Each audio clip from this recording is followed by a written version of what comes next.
We both fail miserably and my raptor starts to eat the competition. Security comes along and drives us out of the city. Pimmy, years later, realizing that I was a druid and I could have shapeshifted myself into the competition. Hey everybody, Skip the Prep here and welcome to another D&D Green Tip.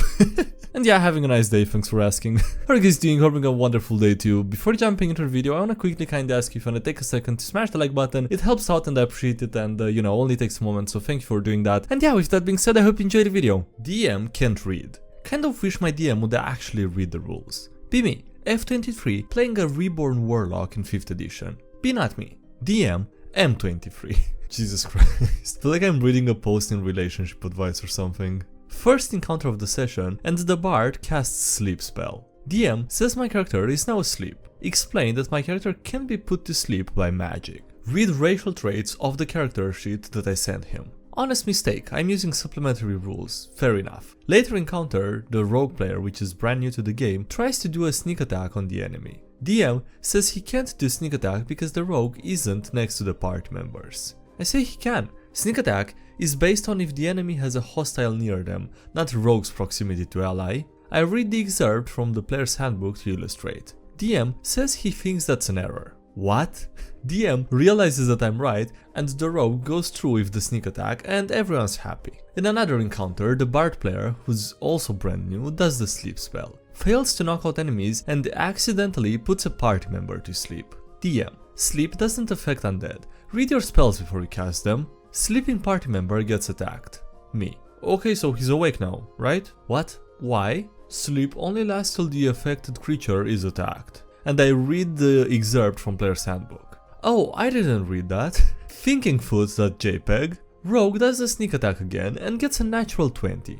Okay, roll 3d6 for sneak attack damage. Crit doubles damage dice. How could it possibly be 3d6? You don't double damage dice for the sneak attack. Me, reading from the player's handbook again. If the attack involves other damage dice, such as the rogue's sneak attack feature, you roll those dice twice as well. That's a homebrew rule.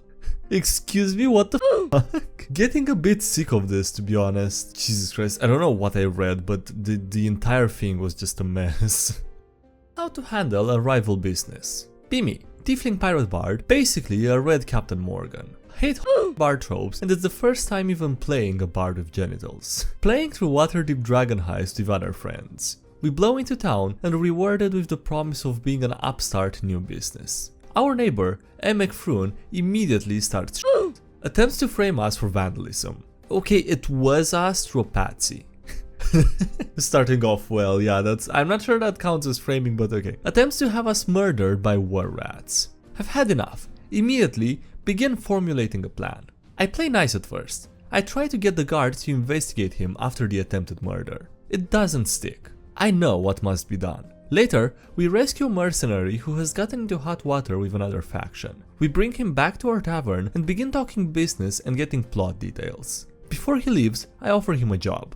Bring me Emekfrun's mother. Fine, 10 gold. I pay him double. 100% motivated by spite at this point. We settle in for a long rest. Midnight rolls around. This 69-year-old woman, nice, is dropped off at our doorstep, tied up and black-bagged. I talk her down and tell her that you rescued her from some thugs. I have expertise in deception. I despise Emekfrun. Once she's calmed down, I start laying on the moves. I have nothing but ulterior motives. Eventually, and reluctantly, I ask to roll for seduction. My DM obliges, and we are all understanding adults at this table. Natural 20.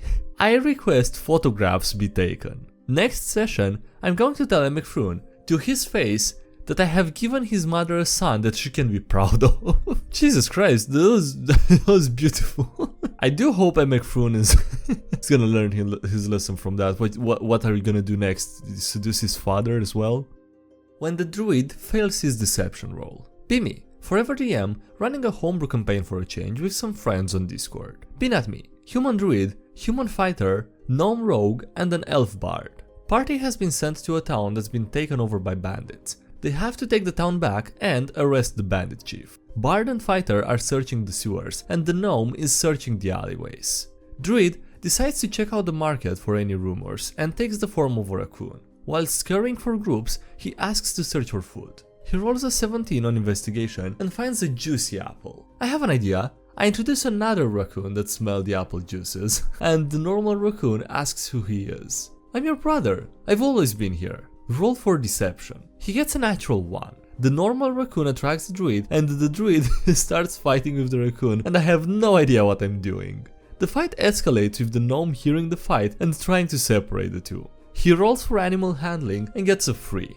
Yet, druid manages to kick the normal raccoon and emerges the victor, and the gnome runs away with the druid. Druid turns back to normal, and the bard asks the druid what the f was that. To be fair, I found the apple first.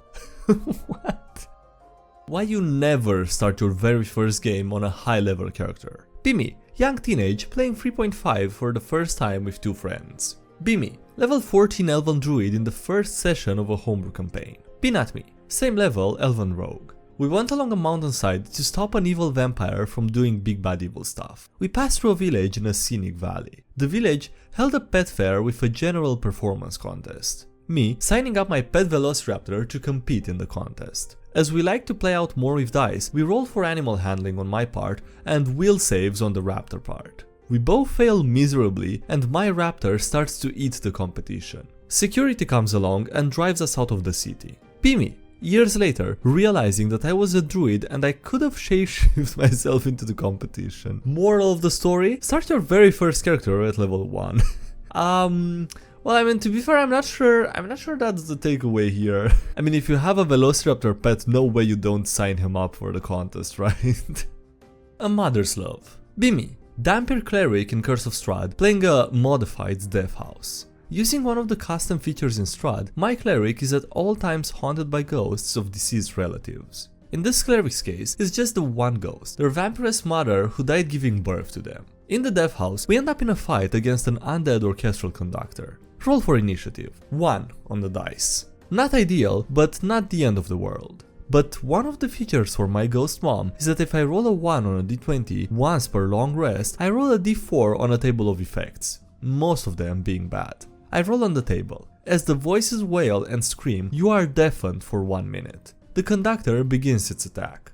Basically, runs through the movements of a symphony, increasing the damage dealt to everyone in the room the longer its beautiful, deadly music carries on. Everyone in the room who can hear it, that is. One by one, the party drops as psychic damage ravages their minds from the inside out. Everyone except my cleric, who can only hear screaming and has absolutely no idea what's going on. The conductor has no attacks or abilities that are not based on sound. I whack it to death with a mace and pick everyone else back up, completely unscathed in what would have been a TPK. Thanks, mommy. Jesus Christ. This is beautiful, goddamn, this is a beautiful story. I don't mean in the sense of wholesome or anything like that, I just mean the turn of events that took place was pleasing, maybe? I think pleasing is an appropriate word here.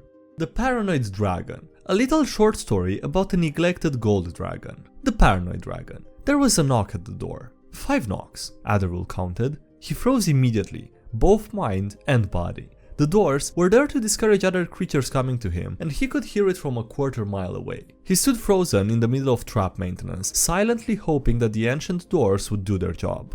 Hello? He could hear their fluent Draconic. They're probably evil, his mind told him. He'd been in hiding since he was 15, and now he's 845. Probably. Ever since Bathrul, the Great Red Dragon, led his metallic purge, he was the only living survivor on the continent. Any attempts to contact any other dragon via Dreamscape failed, with either contacting a human, a random animal, or an enemy chromatic dragon, and cabin fever had driven him mad with paranoia. The doors opened, their hinges snapping and falling apart from the rage. Anybody here? We just want to talk. With one motion, he grabs the trap space and tears it down, choosing to scuttle it rather than having a defective trap.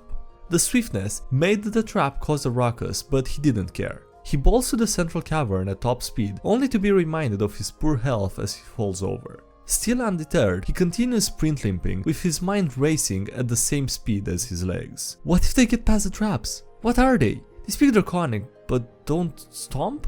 Humans? Demons? Slimes? What if they're mad about me not fulfilling my duty as a gold dragon, protecting people against chromatic dragons? What if they're here to slay me? What if a chromatic dragon sent them to kill me? No, what if another human sent them to kill me? All this in 5 seconds. What was that? Now they're speaking the common language. Adder was in too poor health to speak it. The door had enough strain, and its hinges snap off, matching crash for crash. Oops. Aha! They're demons! They're here to destroy the place! Have fun destroying my traps, because they're going to destroy you. Door's busted. Move on. A gruffer, more stout voice. There's more than one. They brought a dragon. I was right, I'm going to die here. Sign language? I know, sister. Let's move. And they start walking. There's 4 of them. The sooner we can clear this cave, the sooner we can get this problem off of our hands. Now, Adder listens in horror as his hard work becomes undone. All his traps trigger, yet the intruders say that there's no indication of being harmed. It was impossible. He had planned and designed it to be lethal. In all the calculations, experiments and tests he conducted on himself, each and every trap was fatal. Now, he used non-lethal scale replica traps or he wouldn't be alive, but he thought they should have killed them. He was prepared for this, though. Years that he spent preparing for this exact moment. He dashed into his emergency cave and reached for his panic shelf. Wait, was it always so small? And why is this cave so small too? Why is everything too small here? No matter. He was going to do the job himself, with or without any tools. He emerged from the panic cave's tunnel and spotted the intruders in the front hallway. They were startled by his rapid emergence and ghoulish appearance. There were 4 intruders. Holy Kornashikov, hi? Adder attacked them without a second thought, but couldn't help but notice that they looked eerily not demon-like. One was a very short man with a beard, another was a small drake, and the last 2 looked very human. And yeah, the story ends on a cliffhanger. I looked in the comments, apparently it's intended to go in to be in a cliffhanger and it doesn't actually go anywhere, it's just a random story. Anyway, second session boss killed by the newbie at the table. Pimi, second time being a DM, playing with a newbie and an unexperienced player. They're a bard and a rogue in their second mini session where I was explaining game mechanics. They arrived to a town where they randomly decided to buy fruit, so I decided to teach them how the economy in the game works. They end up buying 25 oranges and a cooking knife only because the bard wanted oranges and a knife. They do some more stuff until nightfall, at which point they go to the inn to rest. During the night, the town is attacked by a necromancer witch that they have met before. They begin fighting a tough battle where in the end the rogue was at 1 health due to bad luck and bad decisions, and the bard was panicking and hiding from the undead. The rogue's damage combined with the bard's debuffs made the witch be at critical health. Instead of using some kind of spell or weapon, the bard randomly decided to throw the Mother Frogger cooking knife from the fruit store, causing enough damage to kill the witch. We all rolled in laughter. In short, we had our first instance of Bard's BS and a random item from the beginning of the game killing the big bad evil guy. However, it was a lot of fun and we're planning to start a new long-term campaign after this. Sounds like a fun little session there. Alright, on that note, that's gonna be it for today's video, so thanks for watching, I hope you enjoyed. Don't forget to leave a like if you did and subscribe for more if you haven't already. Also, thank you to everyone supporting the channel on Patreon as well as on YouTube, I appreciate a lot, so thanks so much for those. Links below if you wanna check those out, as well as links to the subreddit, Discord, social media and anything else. And yeah, that's it, thanks again for watching, I'll see you next time, have a great day, bye!